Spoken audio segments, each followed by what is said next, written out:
हमने भारतीय संविधान के कुछ स्रोत, हालांकि ये पूरे स्रोत नहीं है, इसके अतिरिक्त भी कुछ स्रोत हैं, लेकिन ये सबसे महत्वपूर्ण स्रोत हैं जिनको हमें पढ़ना होता है। तो आइए शुरू करते हैं। सबसे पहले देखिए, अमेरिका के संविधान से हमारे संविधान में क्या लिया गया है, उस पर हम चर्चा करते हैं। देखिए, सबसे पहला क्या है, मूल अधिकार। आप जानते हैं कि मूल अधिकार हमारे संविधान में अमेरिका से लिए गए हैं, और आप ये भी जानते हैं कि मूल अधिकार आपके जो है अनुच्छेद 12 से 35 तक, अनुच्छेद 12 से 35 तक जो भी अनुच्छेद उनमें क्या बताया गया है, उनमें मूल अधिकारों को बताया गया है, ये भी आप ध्यान रखेंगे। दूसरा देखिए, मूल अधिकार के अतिरिक्त प्रस्तावना के शब्द या विचार, प्रस्तावना की विचार या शब्द करके आएगा प्रश्न, तो आप क्या करेंगे, अमेरिका लगाएंगे। क्या लगाएंगे, अमेरिका टिक करेंगे। स्वतंत्र न्यायपालिका, और उसके बाद न्यायिक पुनर्विलोकन, ठीक है, न्यायिक पुनर्विलोकन। उसके बाद आप देखेंगे राष्ट्रपति पर महाभियोग जो लगाया जाता है अनुच्छेद 61 के अंतर्गत, तो इसको भी कहाँ से लिया गया है, अमेरिका के संविधान से लिया गया है। इसके बाद लोक जनहित याचिका, जिसे IPL करके संक्षेप में कहते हैं, ये भी कहाँ से लिया गया है, अमेरिका के संविधान से लिया गया है। आगे बढ़ेंगे तो उपराष्ट्रपति का जो पद है, इसको भी कहाँ से लिया गया है, इसको भी अमेरिका के संविधान से लिया गया है, ठीक है। इसके बाद ब्रिटेन के संविधान से सर्वाधिक चीज़ें ली गई हैं, जो कि आप जानते हैं कि 1935 का जो संविधान प्रारूप बन करके आया, वो लगभग आपका काफ़ी लगभग 50% से अधिक उसमें से क्या हुआ, संविधान को ले लिया गया। यानी कि हमारा जो संविधान है, इसका जो स्रोत है, वो जो एक्ट 1935 का था, वो इसमें कुछ ज़्यादा चीज़ों को लिया गया, ठीक है, जो कि ब्रिटेन से संबंधित था।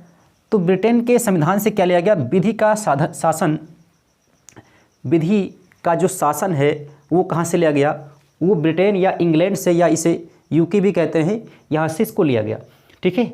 संसदीय प्रणाली कहाँ से ली गई, आपके ब्रिटेन से ली गई।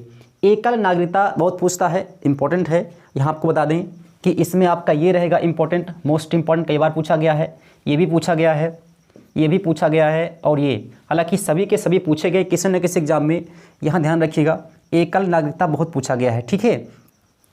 इसके अतिरिक्त ब्रिटेन के संविधान से लिया गया है द्विसदनीय, जैसे आप जानते हैं कि संसद में 2 सदन होते हैं, तीसरा भी होता है राष्ट्रपति का भी, लेकिन आप जानते हैं कि लोकसभा और राज्यसभा दोनों सदनों की जो व्यवस्था है वो ब्रिटेन के संविधान से ली गई है। आगे बढ़ेंगे, विधि निर्माण की जो प्रक्रिया है, कानून निर्माण की जो प्रक्रिया है, वो ब्रिटेन के संविधान से ली गई है। इसके बाद ब्रिटेन के संविधान से लिया गया संसदीय विशेषाधिकार, संसदीय विशेषाधिकार। उसके बाद एकल न्यायिक प्रणाली कहाँ से ली गई, ब्रिटेन के संविधान से ली गई। आगे बढ़ेंगे तो दक्षिण अफ्रीका का जो संविधान है, दक्षिण अफ्रीका के संविधान से संविधान संशोधन की जो प्रक्रिया है, आप जानते हैं अनुच्छेद 368, अनुच्छेद 368 किससे संबंधित है, अनुच्छेद 368 आपका संविधान संशोधन से संबंधित है, जो कि दक्षिण अफ्रीका के संविधान से लिया गया था, ठीक है। आगे बढ़ेंगे, दक्षिण अफ्रीका के संविधान से ही राज्यसभा के सदस्यों का जो निर्वाचन है, इसके बारे में भी यहाँ से जो बातें हैं उनको यहाँ से ली गई, ठीक है। अच्छा, इसके साथ यहाँ देख लीजिएगा, यहाँ पे निर्वाचन है, यहाँ पे नामांकन है, ये अलग चीज़ है और ये अलग है। अभी इस पर आएंगे तब बताएंगे कि इन दोनों में क्या अंतर है। कनाडा के संविधान से बहुत पूछता है, कई बार पूछता है कि संघीय शासन व्यवस्था कहाँ से ली गई है, तो आप तुरंत क्या बताएंगे, तुरंत आप कहेंगे कनाडा के संविधान से ली गई है। आगे बढ़ेंगे, शक्तियों का जो वितरण है वो कनाडा के संविधान से लिया गया है। आगे देखेंगे तो राज्यों में राज्यपाल की केंद्र द्वारा नियुक्ति होगी, इसके बारे में जो नियम या कानून लिए गए हैं वो कनाडा के संविधान से लिए गए हैं। आगे बढ़ेंगे, उच्चतम न्यायालय का परामर्शी न्याय निर्णय जो होगा उसके बारे में भी कनाडा से लिया गया। संघात्मक विशेषताएं वो भी कहाँ से ली गई, चाहे संघीय शासन व्यवस्था हो चाहे संघात्मक विशेषताएं हो, दोनों कहाँ से ली गई हैं, दोनों कनाडा के संविधान से प्राप्त की गई हैं, ली गई हैं, ठीक है। फिर बढ़ते हैं ऑस्ट्रेलिया के संविधान की तरफ, तो यहाँ से ये मोस्ट इम्पॉर्टेंट है, समवर्ती सूची। आप जानते हैं कि अनुसूची कितनी है, 12 हैं, जिनमें से आप जानते हैं कि संघ सूची, राज्य सूची और समवर्ती सूची है। उनमें से जो समवर्ती सूची है वो कहाँ से ली गई है, ऑस्ट्रेलिया से ली गई है। आगे बढ़ेंगे तो व्यापार, वाणिज्य एवं समागम की स्वतंत्रता संबंधी जो प्रावधान है वो ऑस्ट्रेलिया के संविधान से लिए गए हैं।